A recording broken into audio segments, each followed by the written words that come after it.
Good afternoon.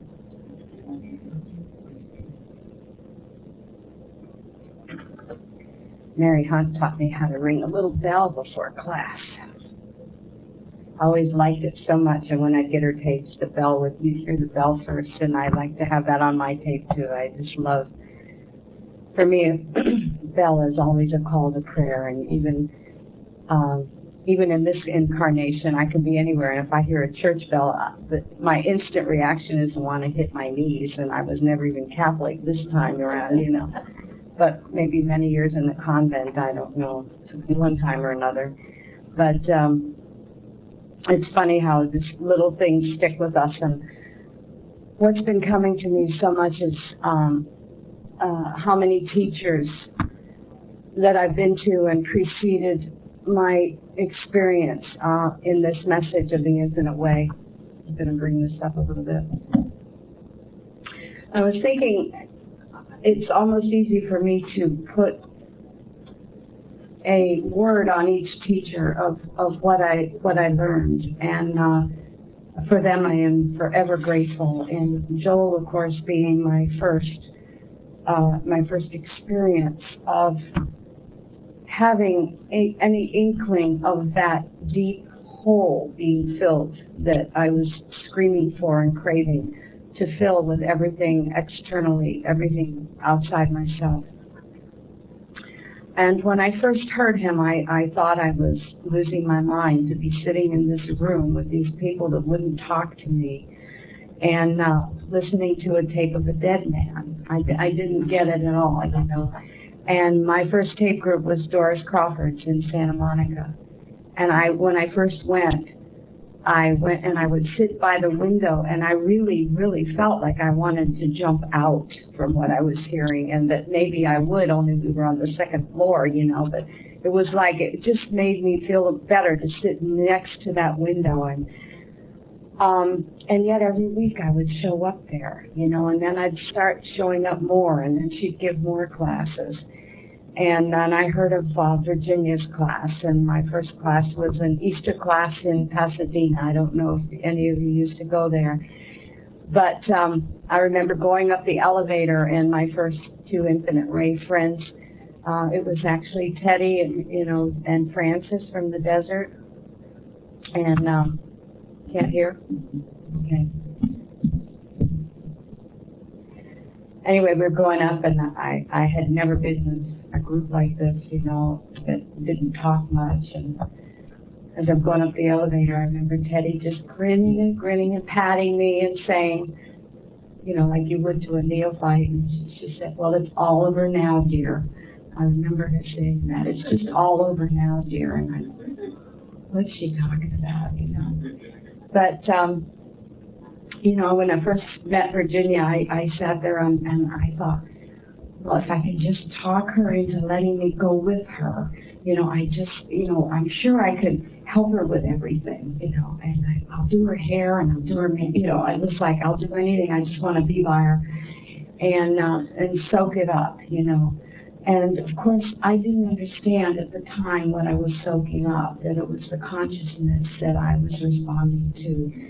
And I think still today, that's what's going on in these rooms. You know, I could sit here and read you Peter Pan, and it wouldn't matter, really, because what we're doing is connecting in the soul level.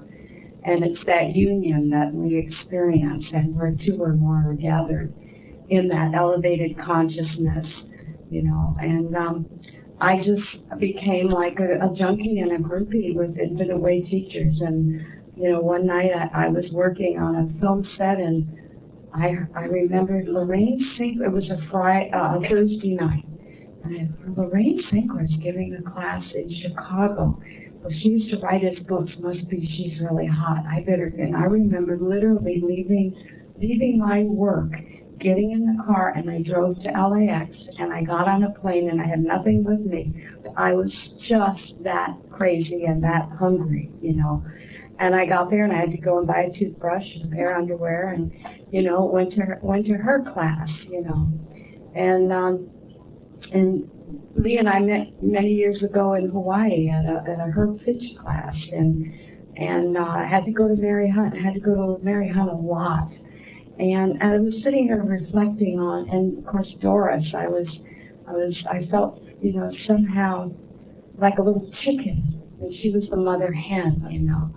And I am just forever grateful for them putting up with me in all ways they did, and you know, answering when I would call. And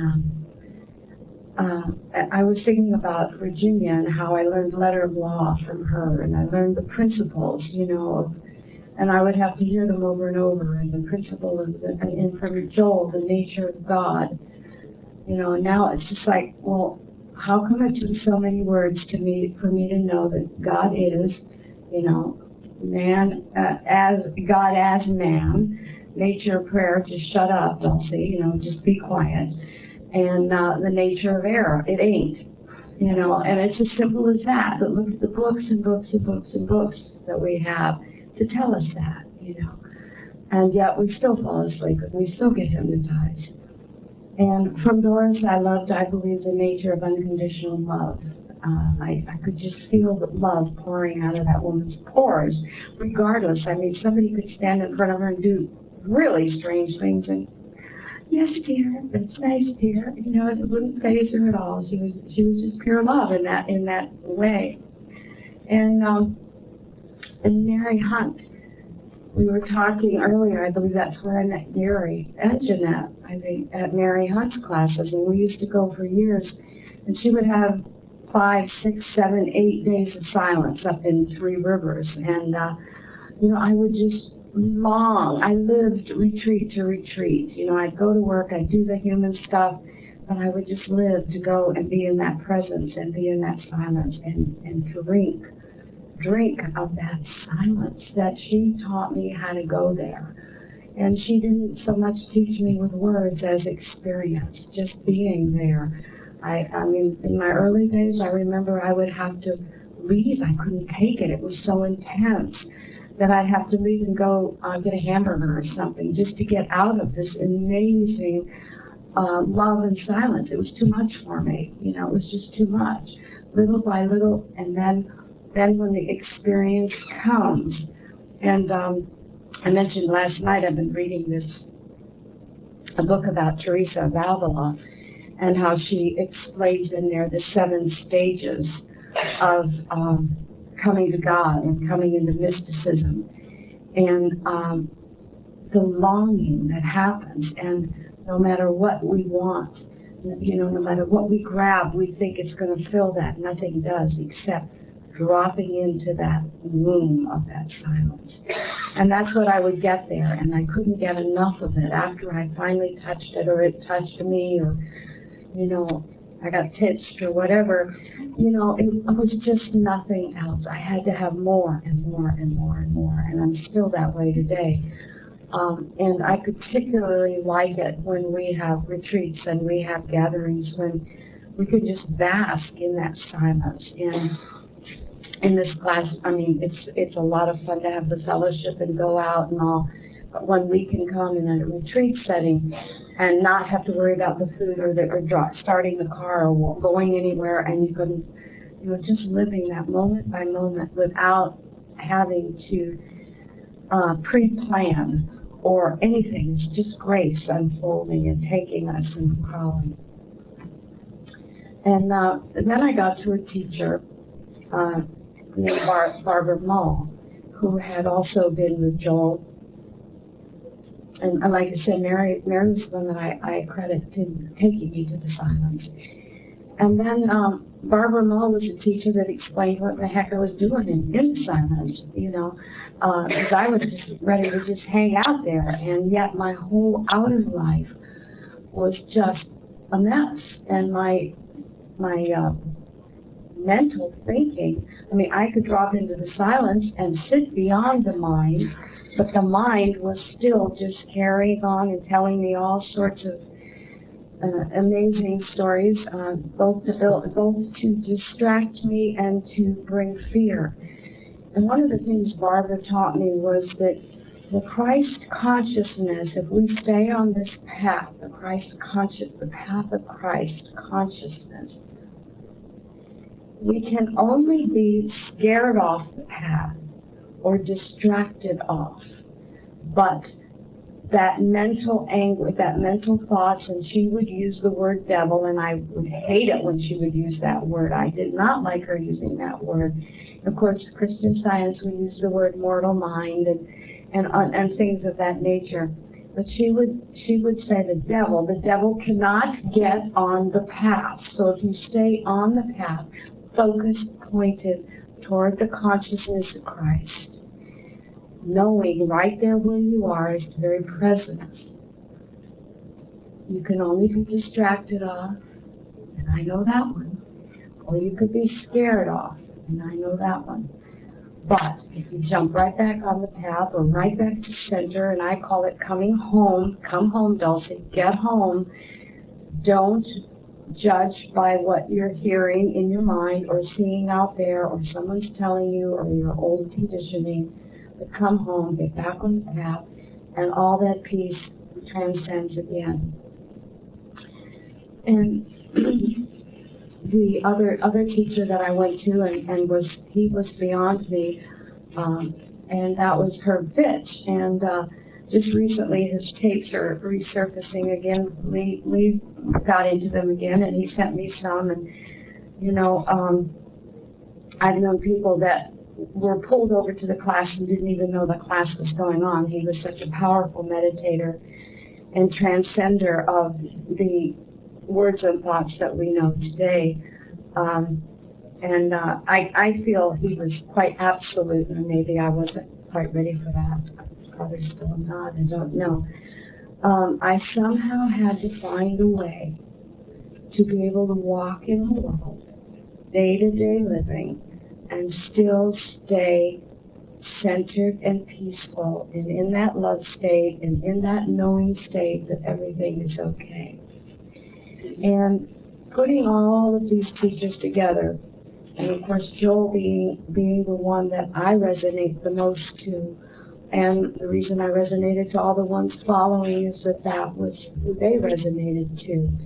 And yet we brought in a little bit of Zen from one, and a little bit of, remember one of the teachers was into one of the faith healers, and you know, all along the way we pick and poke and choose and try on the shoes and put on the sweater and see if it fits and take it off if it doesn't. And all along the way, bottom line is we're just wanting to come home and be present and live in this particular incarnation that we are in at the moment. And that's debatable also, but by many different beliefs. But yesterday, Jeanette and I were talking about the 5 physical senses, and we were also talking about why it takes what we call so long to transcend some of the things that go on in our personal lives with lovers and husbands and children and parents and siblings and bosses and people of authority in our world, and why it takes so long. And Barbara laid out a marvelous, marvelous understanding of how in our conscious or incarnations we have written a script that we come to believe in our ignorance. And from that script, every time we incarnate, we project that script back out because we are expecting it. And sure enough, there I am again, a victim, one more time. Or there I am again, whatever it is, not being misunderstood. Oh, there I am again, being treated, ignored and treated with indifference. And it's a wonderful teaching to investigate my conditioning and to understand that little, she used the word ignorant, and I like the word innocence, that little innocent self that had something happen to them at one time, and it gets embedded in there, and we believe it's going to happen again, and then we create it again and again. So this path, as Teresa of Avila has been talking to me about in this book, is one of not just adoration of God and longing to sit and be in union, but one of two things have to happen. We have to practice humility, and we have to practice self-investigation. And she's talking about the little self. But in her writings, as with Joel, she says the more we investigate God, and the more we keep our mind and heart and soul attuned to the attributes of God, the more we see that of our humanity up before us, no longer being able to stand that, and it dissolves. And Joel says that those things that are of causes anxiety, those things that are of, quote, tribulation to us or causes us the most angst. He says that when they are 2/3 seen, the other third dissolves itself.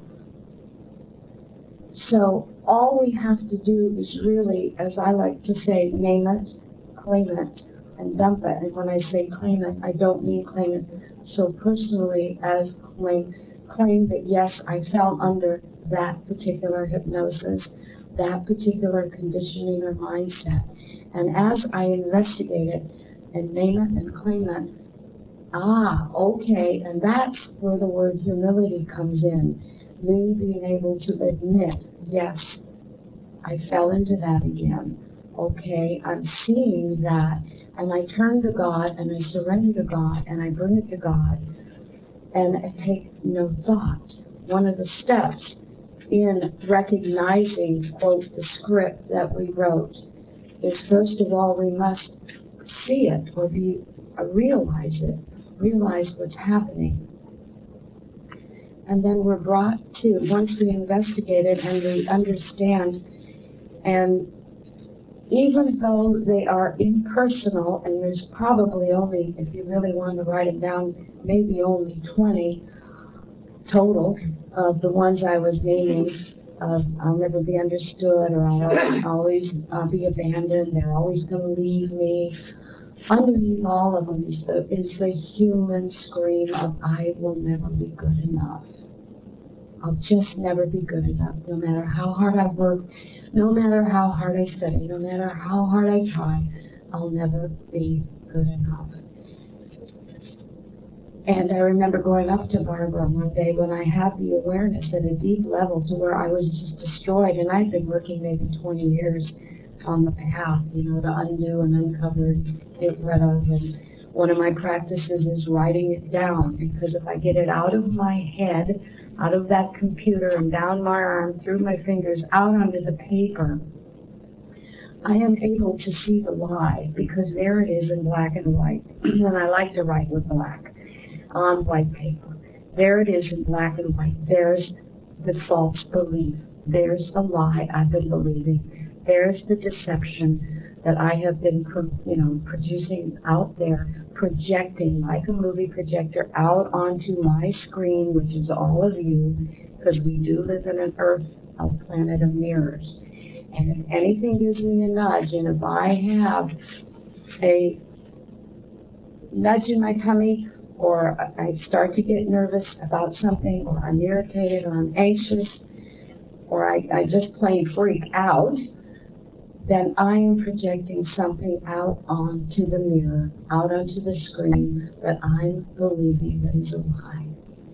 And so this is the work that gets one free. It's in the investigation and having the humility to understand that I embodied that thing. I bought it. I was hypnotized. I was driving down the road, as Joel says, and I saw water on the road, and I stopped and didn't go further because I believed the appearance. And so these are some of the practical ways of not judging by appearances, or how to keep continuing to drive on that road, even though that water is swearing to me that it's there. And there's, and I said earlier, and I taped last night, because there was a mistake there, I said on page 18 of The Infinite Way, but it's really on page 18 of The Spiritual Interpretation of Scriptures by Joel. And one of the main scripts or impersonal traits that many of us have is betrayal. We just we trust someone and we just know that it's, everything's going to be all right. A lot of people have a God betrayal script, that they trust their loved one to die, and suddenly the loved one dies or is canceled out in some way. And then they feel betrayed. If you are ever betrayed, it is because in your consciousness there is still some quality of thought betraying you. Every bit of error that happens to us in our experience is directly brought on by some state of consciousness of our own. Not, and this is important because right there comes a guilt trip with everyone. Right away, oh my God, I'm bad, I'm terrible, why did I think that, why did I create that? Not that right thinking stops it, nor wrong thinking causes it, but individual consciousness in individual consciousness are these latent traits, and they set up these events in motion. So these latent traits are what causes any discomfort in our life. And again, like I said, perhaps the experience was there previous to this incarnation or as a child, and there it is again, and that's why I'm reacting. And we are on a path of non-reaction, and yet there I am reacting to something. It must be in my mind. I have a latent belief that I must investigate and see its falsehood. And if I am believing that anything is other than God, God either is or isn't. If I'm believing it's anything other than God, and I pull back and I drop into that well of silence and I rest. And preceding this page, Joel is mentioning that because this is interpretation of Scripture, and he is speaking of the Bible rather than the other scriptures in this particular book. Scripture is the unfolding of characters and movements of happenings that are taking place within you right this minute. Every biblical experience can be found in your consciousness at some time or other. You therefore embody within you yourself every Bible of the world, every philosophy, character, and story. No wonder I'm exhausted. No wonder it's a tiring path. No wonder we lose hope and faith sometimes. He says, I am the Bible and I am the book of life. Recognize that I am, and you are there now. That you are unfolding individually toward the recognition of that point. And I love it when he says unfolding, and I love to say, I said to Carrie, well, who folded it up anyway? I mean, where did this thing get folded up? Many times I use the term common sense. And yesterday, Jeanette and I were talking about personal sense, impersonalization, and when you write down impersonalization is I am personal, I am personalizing. And Joel said in another, in I believe The Infinite Way, I read that all sense is personal. All of the 5 physical senses are personal. We personalize all of them.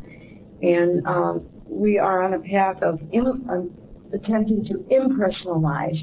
In other words, this was the message, the Infinite Way message, that separates this message from the New Age thought, the creating with the mind thought, Church of Religious Science, Christian Science.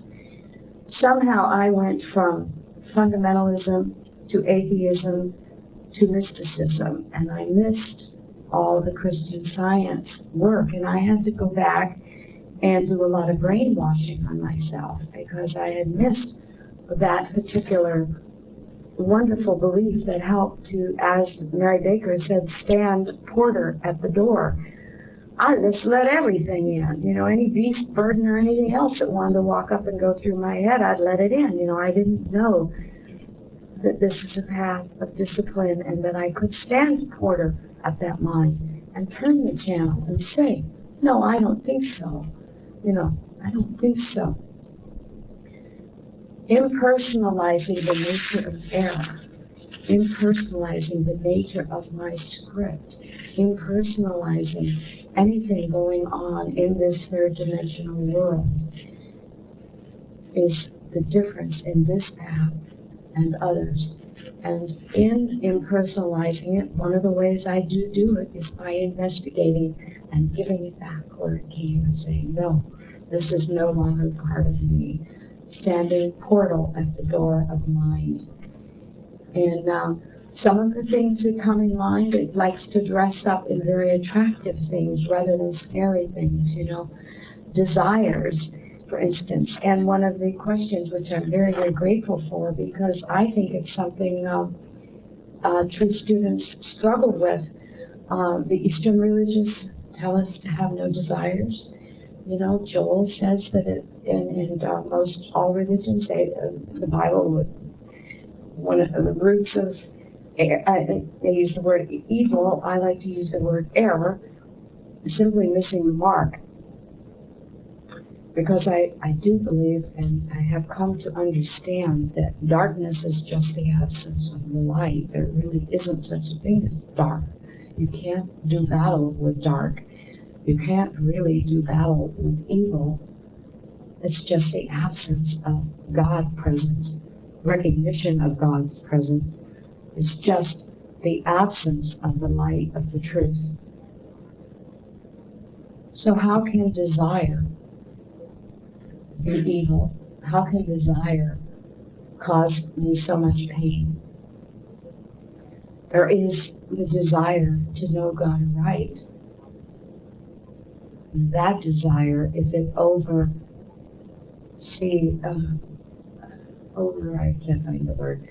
something, all desire in the senses, whenever I am humanly desiring an outcome or desiring something to come to me, I am saying I don't have it. I am saying I am in lack and limitation. I am saying that I am over here separate from God and I cannot have the thing.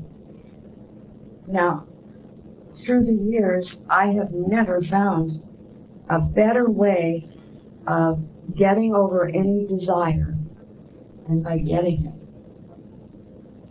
Just want something. Just pray for something. Oh, I want to get married. Oh boy, that's a good one. Oh, I want to mate. Oh, I want to move. Oh, I want to sell my house. Oh, I want a new job. Oh, I don't want this job. On and on it goes. And invariably we get there and we go, oh my God, watch what you pray for. You might get it. You know. And yet when I drop into that silence and I make that conscious union with God, that moment of peace, that moment of non-separation, there is no desire, that only there. The desire is in the mind and in the story. I tell myself that I must have it. I must have it to know love. And what we do instead is we find love. We learn to pour the love. We just love. We become love.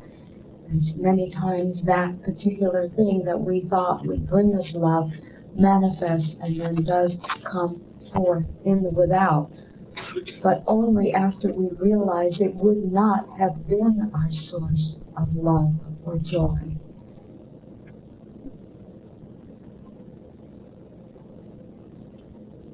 At Swami Satchidananda's place in San Francisco, I walked in the door and he had a sign. And it hit me because at the time I was a struggling student. I didn't really know joy. And the sign read that joy is the most infallible sign of the presence of God. You know, we take this as very serious business, this path.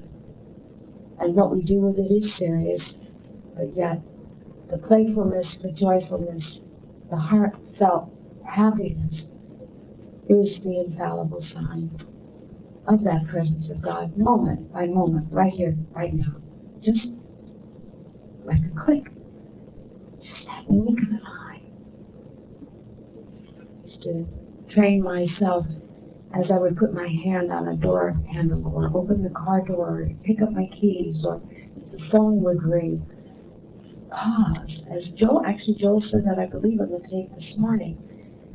Pause. Recognizing, bringing in that moment.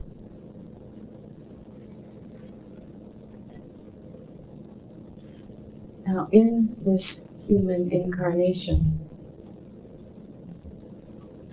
there is such a thing as desire, and there's such a thing as dream.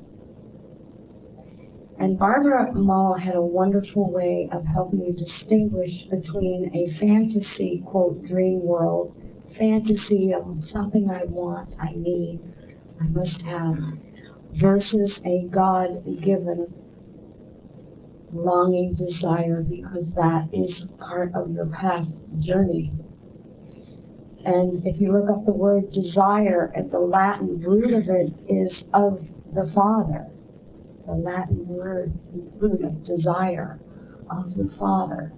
So if that thing does not leave me by either getting it or forgetting it, one or the other, and it stays there, and it pulls me, and it calls me, and it brings me, and I begin to take action on that longing externally. For instance, it will either dissolve or come into fruition. For instance, at one point I thought I wanted to be a nurse.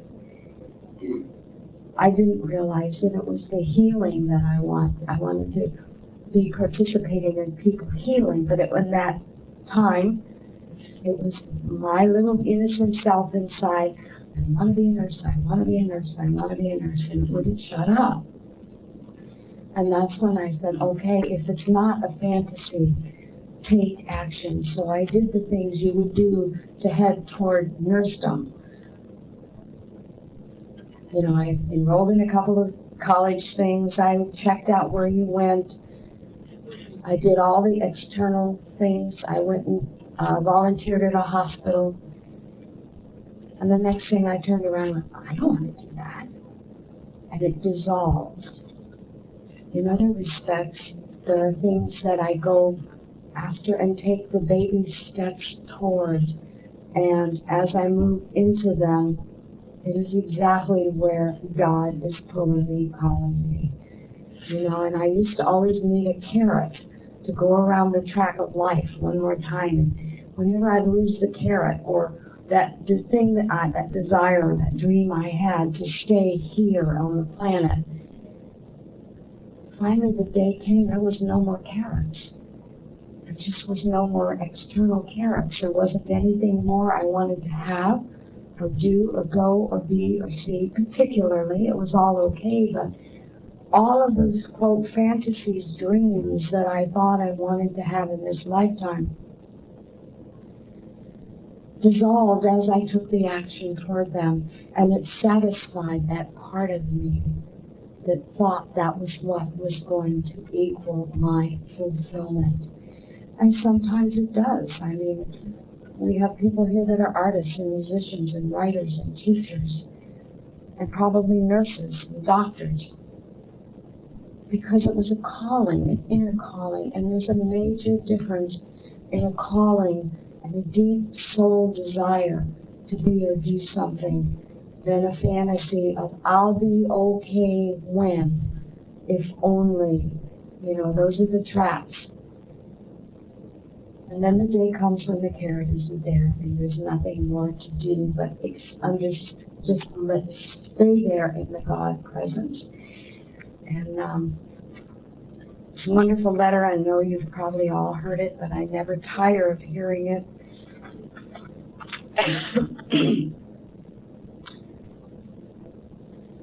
It was actually written to Walter Starkey, August 12th of 53 by Joel, 2:25 a.m. That tells you what he was up to, answering Walter's letter.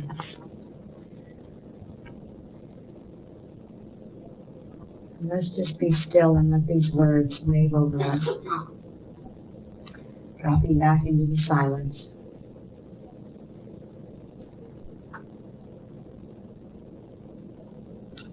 Dear student, as you will sometime learn, this is the holiest night of my life.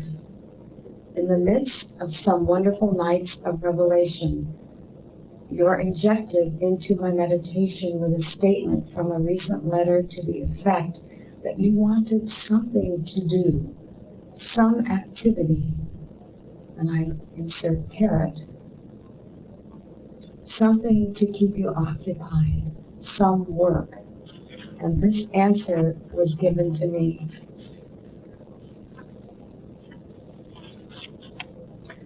Why don't you make me, God, your activity, your occupation, your way of filling the time? Why not let me fill your days, your nights, your mind, your soul, your body? Seek not occupation or activity, seek me. I will fulfill you. I will be sufficient for you. And all these things will be added. It seemed to tell me you were called to mysticism and that your whole being must be filled with God. It came to me also that our work is so little understood. They don't see that consciousness is filled with God around the clock, that God is really my being, that outer life be normal, that our outer life be normal. Look natural to the world view. Even though it is not understood by the world, our life must not be our own, not the ours, but His. Our being must be not little I, but capital Him, H. He is the air we breathe, the food we eat, the sleep we sleep, the love we love, and the life we live. Joel.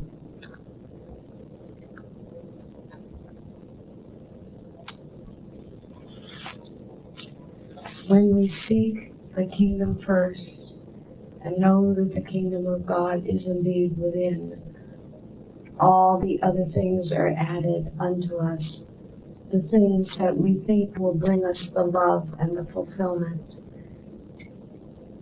When we reside in that dwelling place of the Most High, when we enter that sanctuary where the Ark of the Covenant resides, where the I Am cannot be touched by anything distracting us or scaring us, that is where fulfillment is, in the center, in the eye of our being.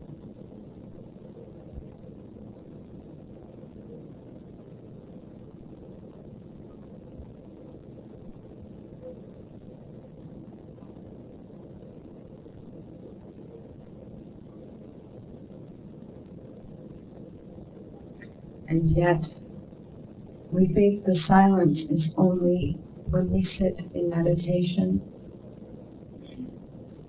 It is truly not. It is in us, as us, 24/7, moment by moment, but only upon recognition. God presence, God presence, God presence.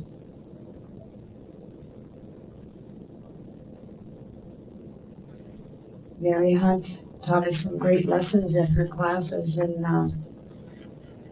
Gary reminded me of one in the chapel at Three Rivers. We had gone all the way up. It's about a 4-hour drive out of Los Angeles to get to St. Anthony's, which was a wonderful Franciscan monastery.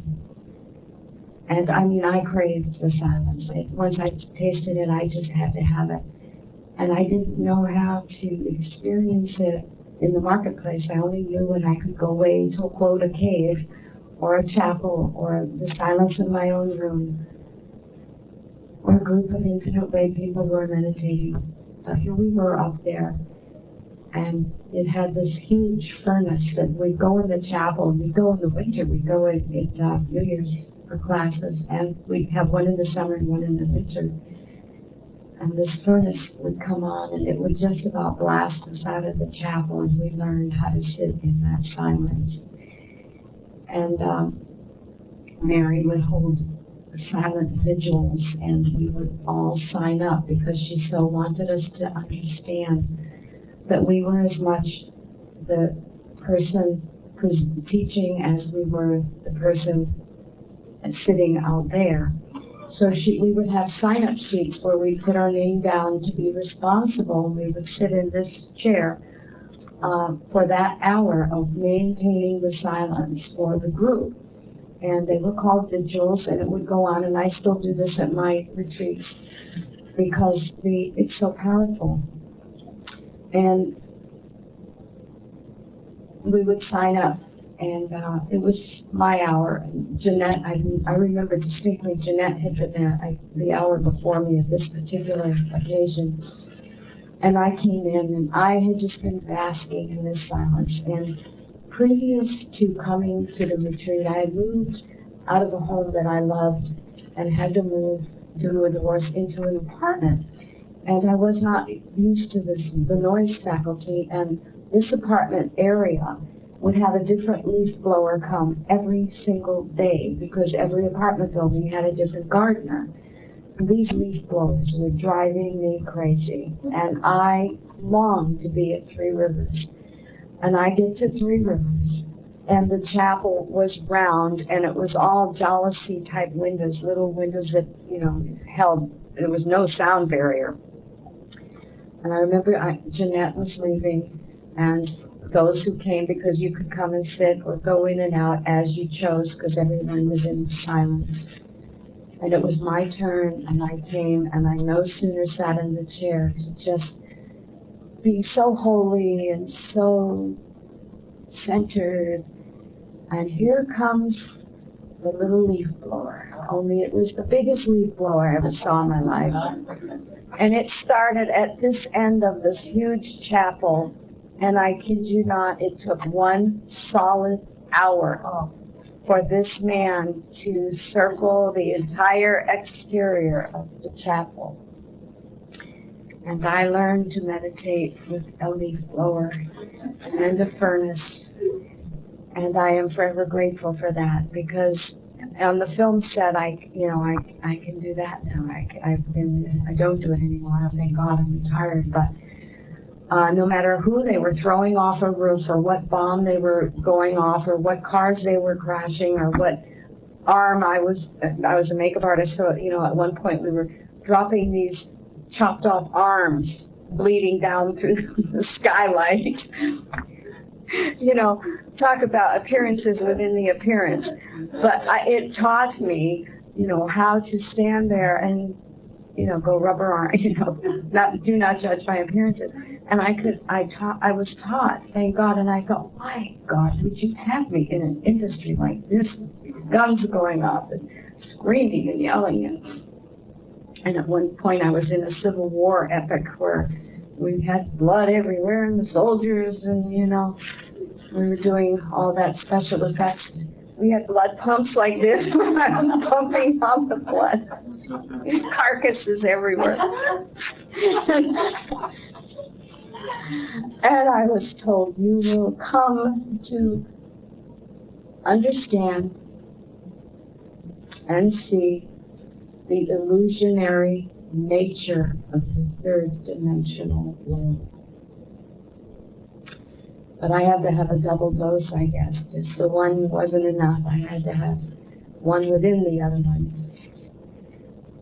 And which brings me to another teacher that I want to just briefly mention. Margaret Johnson in Atlanta produced a tape on mind and the intellect, and it's one of the best explanations I've ever heard in the infinite way of the projection of our mind out there onto the third dimensional world.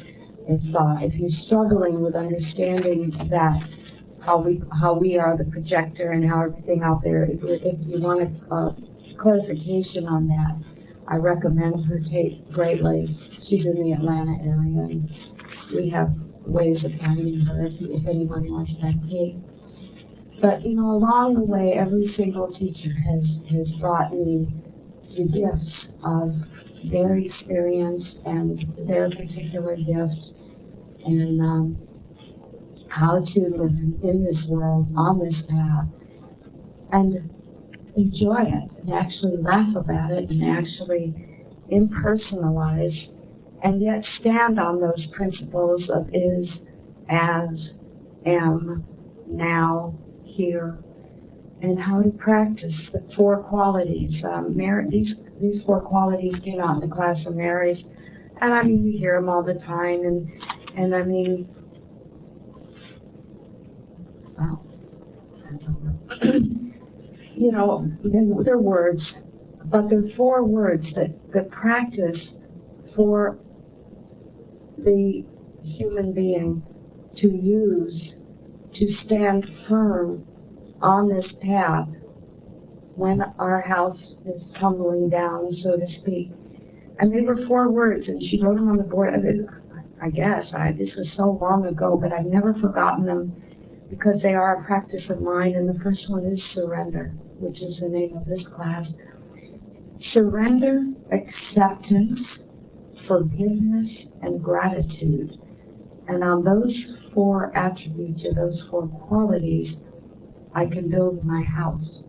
I can build that sanctuary that I can drop into at a moment's notice. And there was one thing I was going to read.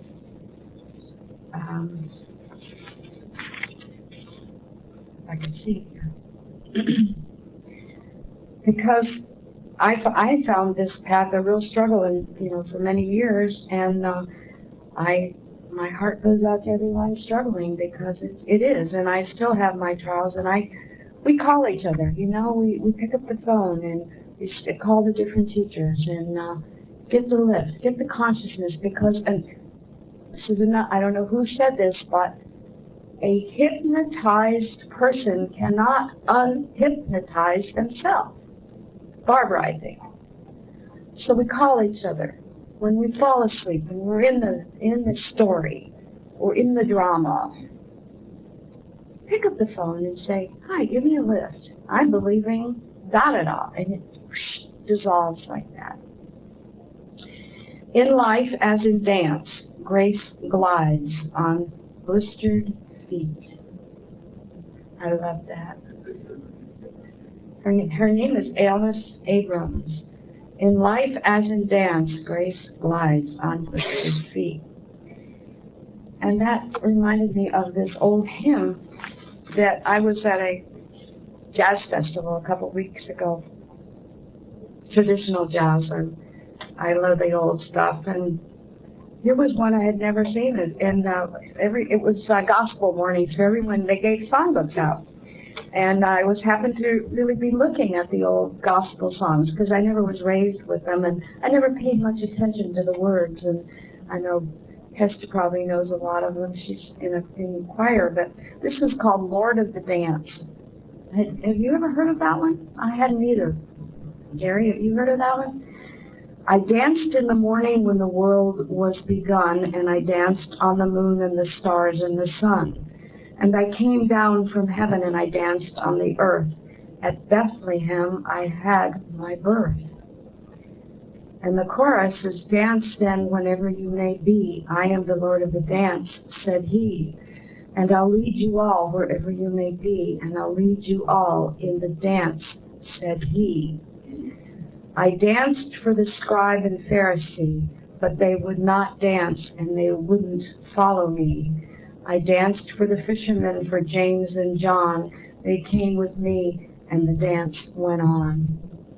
I danced on the Sabbath, and I cured the lame. The holy people said it was a shame. They whipped and they stripped and they hung me high, and they left me there on the cross to die. I danced on a Friday and the sky turned black. It's hard to dance with the devil on your back. They buried my body and they thought I'd gone, but I am the dance and I still go on. They cut me down and I leaped up high. I am the life that'll never, never die. I'll live in you if you'll live in me. I am the Lord of the dance, said he.